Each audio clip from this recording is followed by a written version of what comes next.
Hello, it is Ryan, and we could all use an extra bright spot in our day, couldn't we? Just to make up for things like sitting in traffic, doing the dishes, counting your steps, all the mundane stuff. That is why I'm such a big fan of Chumba Casino. Chumba Casino has all your favorite social casino-style games that you can play for free anytime, anywhere with daily bonuses. That should brighten your day a little. Actually, a lot. So sign up now at ChumbaCasino.com. That's ChumbaCasino.com. No purchase necessary. VGW Group. Void where prohibited by law. See terms and conditions. 18+. Lucky Land Casino, asking people, what's the weirdest place you've gotten lucky? Lucky? In line at the deli, I guess? Aha, in my dentist's office. More than once, actually. Do I have to say? Yes, you do. In the car before my kids' PTA meeting. Really? Yes. Excuse me, what's the weirdest place you've gotten lucky? I never win and tell. Well, there you have it. You can get lucky anywhere, playing at LuckyLandSlots.com. Play for free right now. Are you feeling lucky? No purchase necessary. Void where prohibited by law. 18+. Terms and conditions apply. See website for details. From Hollywood, it's time now for Johnny Dollar. This is Tom Bates. Oh, how are you? Dr. Praley just called me, Mr. Dollar. He says you've been threatening him. Oh, I wouldn't call it a threat, Mr. Bates. I simply told him that if he won't let me question Miss Parker, then I'll have to get a court order to do it anyway. Well, as acting county attorney here, I think I could block that order, Mr. Dollar. Maybe, but I doubt if it would be a very smart move. Now, you look here.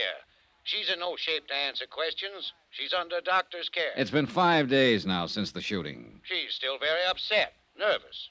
She might say things that could be misconstrued, that she didn't mean. Oh, what things? How would I know? I just thought you might. Since you've already questioned her once, right after she killed her father. Wasn't she upset then? Did she say anything you misconstrued? I'm warning you, Dollar. And I'm warning you. I'm going to talk to that girl one way or another.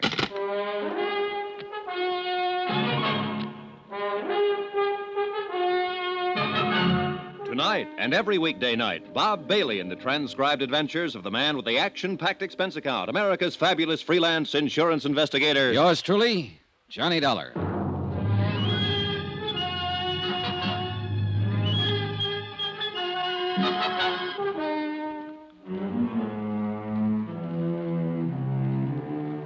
From Special Investigator Johnny Dollar, location Green Pass, Virginia, to the Home Office, Surety Mutual Insurance Limited, Hartford, Connecticut. Assignment, the Qui Bono matter. Qui Bono, Latin for who benefits. Item 8, $1. Transportation out to Sammy Drake's Happy Hollow Roadhouse on the highway north of town. On the way there, I thought over what I'd learned so far, and I realized it wasn't much. On the face of it, the thing was simple enough, no mystery at all. 5 nights ago, Dan Parker, the local county attorney, had returned from a business trip and entered his sleeping house. His adopted daughter, Luann, mistaking him for a prowler, had shot him to death in the darkness. There it was, an accident, pure and simple. The coroner said so, the sheriff agreed, and the whole town was determined to keep it that way. But I still couldn't buy it quite that easily. Not when there was a $100,000 life insurance policy payable to Luann Parker, the girl who'd pulled the trigger. Maybe I'd find some answers at the roadhouse.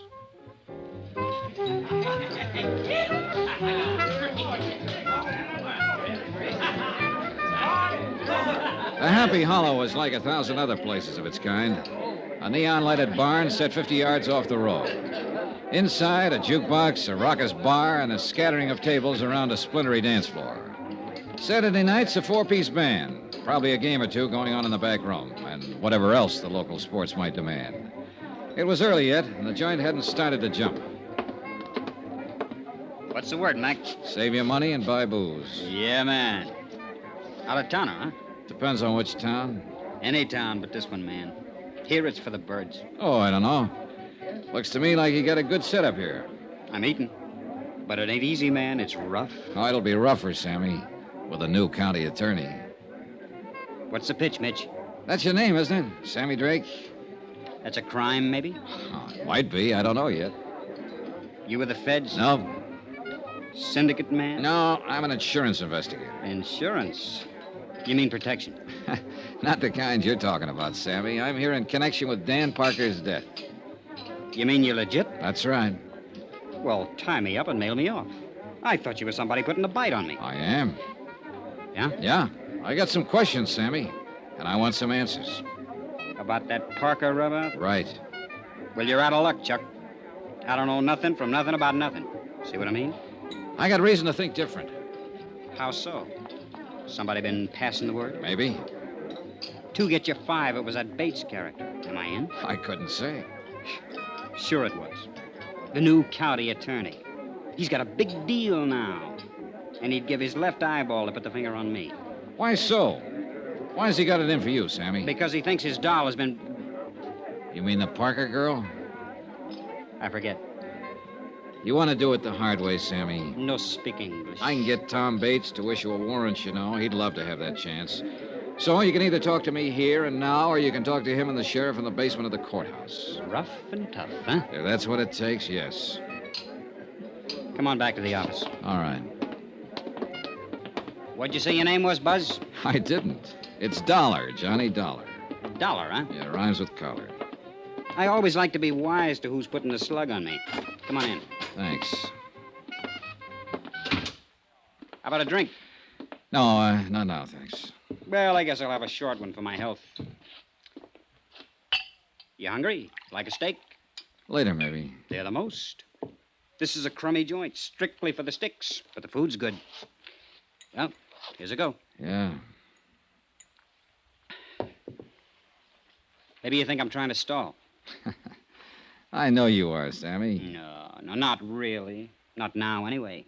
Because when I stop and think about it, I can't see where I got anything to worry about. You see what I mean? You haven't, unless you had something to do with Dan Parker's death. Now, let's relax, Max. The way I get the word, nobody had anything to do with it except that doll. Could be. Could be nothing. Did she blast him or didn't she? Apparently she did. Thought he was a burglar. That's a rich one. And she's halfway right at that. Meaning? Look, Dollar, I'm on a level with you. If you got any idea that I wanted Dan Parker knocked off, you're way out there. You want to know why? I can probably guess. I'll tell you why. He was my fix in this town. 3 years I've had this place open, and I've never been touched. So why would I want to put myself out of business? Oh. How much was the payoff? $1.50 a month. Maybe you figured you could make a better deal with somebody else. Yeah? Who? Not with that stuffed shirt Bates. He's just been itching to get at me. But Parker kept a lid on him. How about the sheriff? Who knows? I'm going to give him a pitch, of course. It's my only chance now to stay in business. But I don't know if he'll play. See what I mean? All right, Sammy. Let's go back to the question I asked you outside there. Why does Bates have it in for you?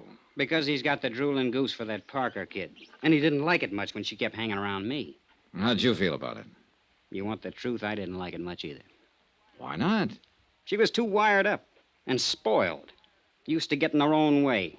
Oh, this town's treated her like a queen or something. She figured she could do as she pleased. Well, that don't go in a joint like this. What do you mean? Well, these lads come in here, get a few shots under their belt. Dame like that starts to mean trouble. I didn't want her hanging around. I had a good thing going here, and I wasn't about to get it lost up. But it was no use. I couldn't keep her out. What did her father think about it? He didn't like the idea, but he couldn't do much about it. She got her own way with him, the same as with everybody else. Except when she wanted to go to New York. Well, nobody can win them all. I understand you put that idea in her head, Sammy. Then you better take a different understanding. Yeah? Yeah. She was bugged up on that idea before I ever met her. That's why she started coming in here. She wanted me to put her hep on how it was in the big, wild city. She wanted to know how to get in. What was the names of all the spots, including the rough ones? How the rackets worked. How would I know how the rackets worked? I didn't say a word, Sammy. You know something? In some ways, that kid's as smart as a mink. But underneath, she's a regular hick, just like the rest of them around here. She thinks that stuff is glamour, the big time, hot stuff. And she was busting her braces to get at it. Even this place, this crummy clip joint. To her, it was wicked and exciting. Oh, man, how square can you get? I suppose you tried to talk her out of going to New York. Do I look crazy or something? I was all for it, anywhere. As long as it got her off my neck. Oh, a beautiful girl like Lou Ann Parker on your neck, and you were trying to shake her off? Oh, Sammy, I'm losing you. Oh, look, Dollar, when it comes to dames, I've got as fast an eye as the next guy. But with that chick, man, I unpack my toothbrush and I stay home. Why? Why? She's got this whole town fooled. Everybody but me. A sweet little thing in ruffled rompers, bucking for a halo. Well, I got news for you, brother. She ain't. And you're the only one who really knows her. Is that what you're claiming, Sammy? Sure. It's a big laugh. But that kid's smart. And inside, she's colder than a fish. I'm a fairly tough baby, Dollar, but I'll tell you something straight. I'm scared of that girl. Expense account item 9, $6.90. Steak and incidentals at the Happy Hollow Roadhouse. And Sammy Drake was right. The steak was good. Item 10, $1.75. Transportation out to the Green Pass Railroad Depot, 3 miles east of town. I tried to see that night station agent earlier in the day, but he was sleeping then. But it was nearly midnight now, and I figured he'd be on duty. He was. Good evening, sir. Hold it, son. Got a message come in here. Yes, sirree. Old number 8's going to be right on time. I'm glad to hear it. I want to... Hold it, son. Got to answer it, you know. Mighty important business getting these here trains through. Yes, I imagine it is. Hold it! Yes, sir. Right on time. Be here in about 2 minutes now. Well, son, what's on your mind? I wondered if you were on duty the night Dan Parker got back in from Richmond. The night he was killed. Oh, yes, indeedy. You must be that fella Sheriff Jim Peterson was telling me about. That fella from the insurance company. Yes, that's right. Well, then I guess it's all right to talk to you. Leastwise, that's what Jim said. Nice of him. It's a mighty terrible thing. A downright tragedy for that poor motherless girl. Making a mistake like that, shooting her own father. Yeah, rough deal. Did you notice Mr. Parker when he got off the train that night? Well, of course I did. I always notice anybody getting off. It's part of my job, son. Yeah, well, It was right about this same time of night. He come in on number 8, the same one that's due in now. Did you talk with him? Of course I talked with him. I know Dan Parker since we was both pups. he said, "Hi, Willie." I said, "Fine." And he said, "How's the family?" And I said, "Fine." And he said, "Well, you know, we talked. We had to talk more, too, but there's some fellow with him." Oh, well, I didn't know that. I reckon it was just some passenger he'd struck up the time of day with. Dan was all... There. You hear that, son? She's a-coming across the Briar Creek Bridge right now, right on time, Well, too. look, what happened to this stranger? Did he and Dan Parker leave the station together? Oh, no. No, they just talked while the engine was taking on water. The fella got back on the train before it pulled out. He's just going through. Did you hear what they were talking about? No, can't say that it did, son. Most likely didn't amount to nothing, though. No, I suppose not. By golly, I did hear one thing. Oh, what? Just when the train was starting up, the fella leaned out and yelled, "Thanks a lot, I'll be seeing you." Dan just grinned, waved back, and went on down the platform to the telephone booth. You don't know what he meant by that remark. Oh, nothing, more than likely. Just one of them things you say, you know. But that's life for you, because he won't be seeing him after all. See, she's coming around the bend there, son. I gotta get the mail sack out. You got any more questions, you're gonna have to ask him on a run. The mail's got to get through. Oh, I wouldn't think of stopping it. Hey, look, you said Dan Parker made a call from that telephone booth over there. You know who he talked to? Nobody, son. What do you mean? Why, he come back and said he had a busy signal. I guess he'd have to walk home. And that's what he done. That was his mistake. That was one of them anyway. You got any more questions? I reckon they'll have to wait. I haven't got any more. How's that, son? I said thanks a lot. What for? Well, there you got me. I don't know.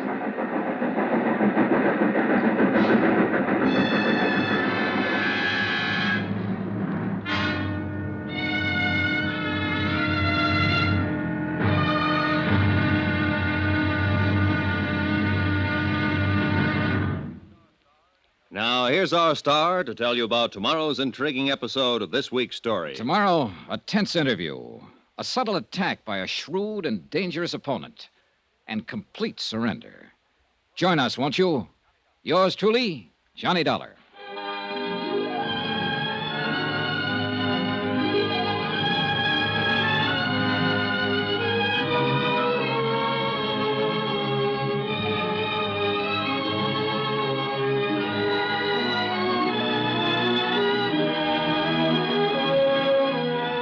Yours truly, Johnny Dollar, starring Bob Bailey, is transcribed in Hollywood. Written by Les Crutchfield, it is produced and directed by Jack Johnstone.